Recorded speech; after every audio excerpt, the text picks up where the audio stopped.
Het Cambuurjournaal wordt mij mogelijk maken door bouwgroep Dijkstra Drijsma en Wierda Partners Vermogensbeheer.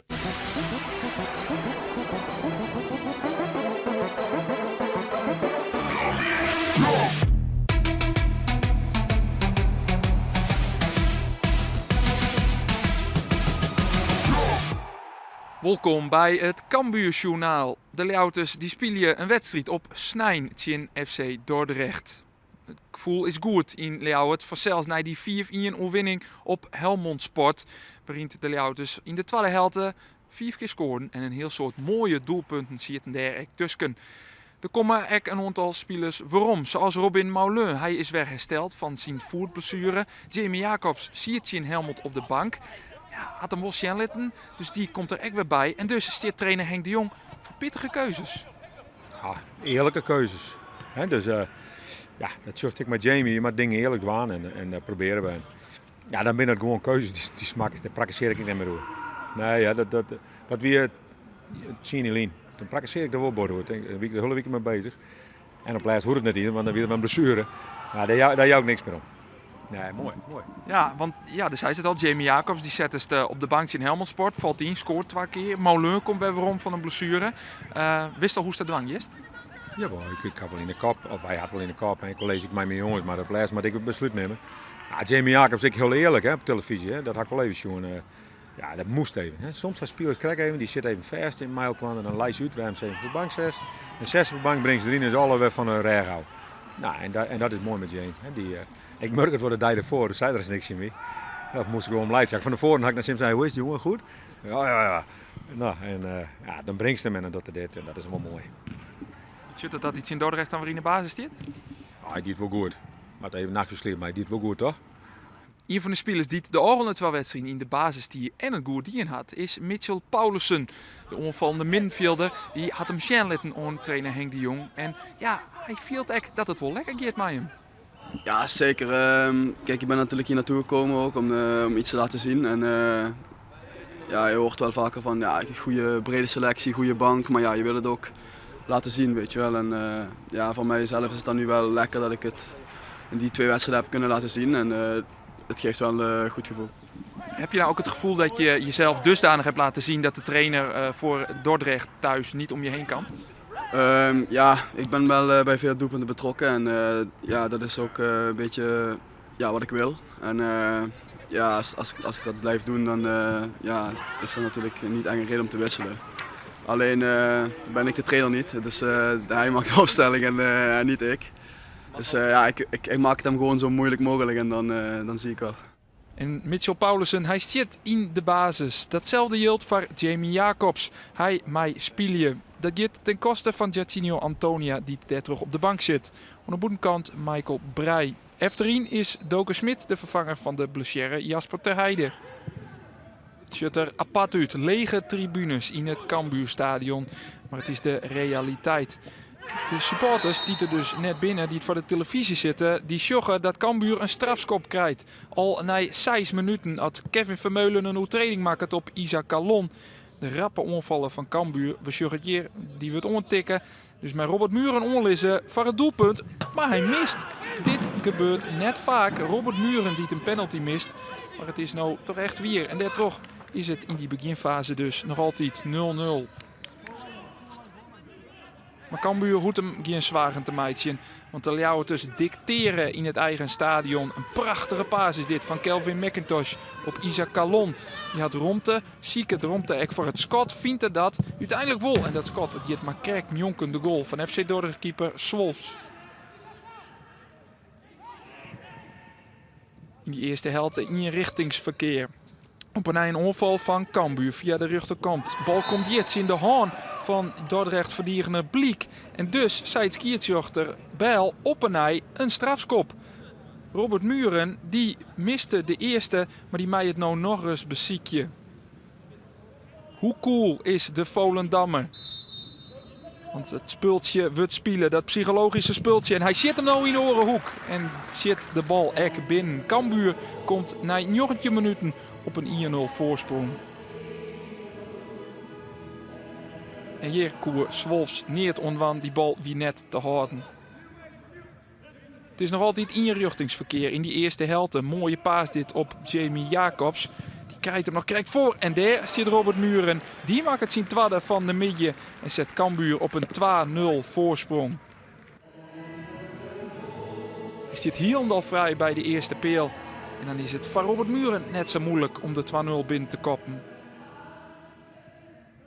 En als Dordrecht dan de bal heeft, dan gaan ze er tiergeslordig mee om. Zoals hier, ze leveren hem gewoon heel simpel in. De bal komt bij Michael Breij. En die liet er geen misverstand over bestaan. Racht die bal erin. En zet Cambuur op een 3-0 voorsprong. 33 minuten spelen. En nou dus al 3-0 voor. Een makkelijke midje voor de ploeg van trainer Henk de Jong.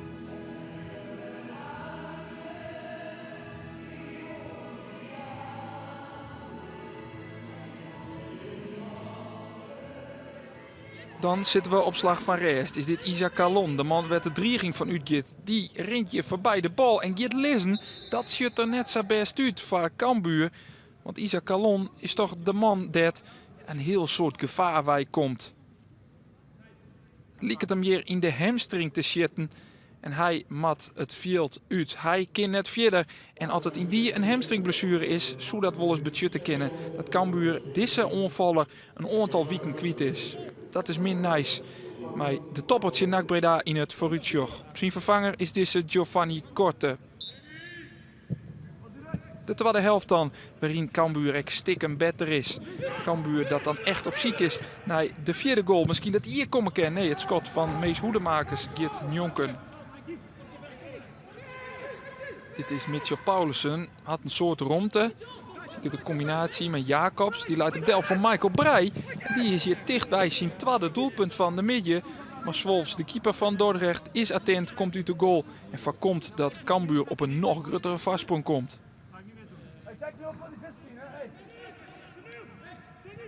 Cambuur dan in de opbouw. Is dit slordig van Doken Smit. Kevin Vermeulen met de kans op de 3-1. Maar deze bal is vanzelfs viesten te seft. En keer makkelijk pakt we het toch Sonny Stevens. En was je weer daar, Joks, Mark de Vries, oud spits van Cambuur en nou assistent bij Dordrecht.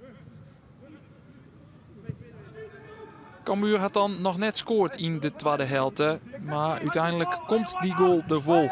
Ze worden belenen in de 71ste minuut. Als de bal uiteindelijk voor de voeten komt van Giovanni Korte, die helpt uit. En dit is natuurlijk een oegrieselijke blunder van de keeper van Dordrecht. Hij doet zijn best nog wel, maar kan net voorkomen dat schot van Giovanni Korte erin gaat.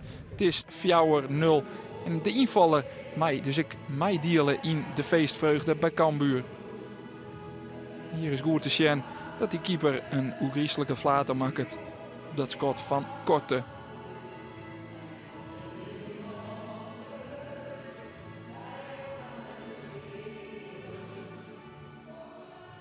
We zitten dan in de blessuretijd als Dordrecht de bal inlevert. Dat doen ze een tweede keer en dan kan Cambuur er rap uitkomen via de linkerkant. Giovanni Korte, dus die amper Dordrecht verdiegenis. En Korte helpt uit en maakt er nog 4-0 van. Ik deze bal wie misschien wel weer hard be. Maar het maakt het voor Cambuur en voor Korte net uit. Hij maakt het met zijn tweede doelpunt, de 4-0. En daarmee wint Cambuur deze wedstrijd makkelijk. En is Korte dus mij 2 doelpunten als invaller belangrijk. Ik denk dat we weer de draad hebben opgepakt van waar we waren. Dus wat ik zeg, positief. Ja, want ik zag wel bij tijd en wijle weer heerlijke dingen op het veld. Dat het weer echt lekker loopt, hè? Ja, klopt, zeker. En je ziet het weer patronen, overlaps en zelfvertrouwen is weer aanwezig. Dus niet dat het weg is geweest, maar ik bedoel, dat zijn hele kleine dingen en die lijn is heel dun. Dus doorgaan. In de rust als ik trots zet, trok in en dan is voetbal, dan wordt het slordiger. En eigenlijk hebben we te volle ruimtes. Hè. Dus eerst op een gegeven moment dat we te volle ruimte hebben te voetballen. Ja, en dan gaat het juist fout. Hè. Dat is makkelijk. En dan stappen tegenstanders samen tussen terwijl ze gewoon tror in de kast en dan maken ze keuzes met je. Nou, dat hoeft er nog net. En we beginnen nou wel volle meer bij kennen, maar het is clear. Het moet wel al je ruimte zelf komen in deze kille sfeer, hè? Dat is zo lastig. Wij hebben normaal je stadiontje vol en de meesten bewijzen met ons. En dat voetbaltje, hè. Sommige clubs hadden ik les van dat het publiek er bovenop zit en wat kritisch ben, dan ben je echt kritisch. Hè, maar dat jouwt dus vleugels en dat missen we gewoon. We missen gewoon de 12e man. En je hoort in zo'n wedstrijd, dat wordt wel 4-0, maar er is totaal geen swing. Hè? Ik kom hier het veld op, denk ik, ik ga een amateurwedstrijd spelen of een oefenwedstrijdje. Maar We moeten doen zoals de regels zich voordoen. Maar het is niet anders. Op de ranglijst vinden we Cambuur waarom op het derde plak. Zo'n wedstrijden spelen en 16 punten. Dat zijn er 2 minder als de koprenner NAC Breda. Die kwam vanwege coronageval net in actie en staan nog op 18 punten uit 6 wedstrijden. NAC is ook de volgende tegenstander van Cambuur. Onderin staat FC Dordrecht als laatste. Op een mooie overwinning voor Cambuur tussen FC Dordrecht.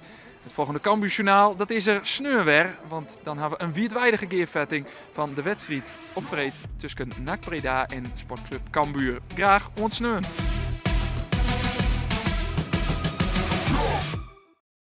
Het Cambuurjournaal waard mij mogelijk maken door bouwgroep Dijkstra de Rijsma en Wierda en Partners Vermogensbeheer.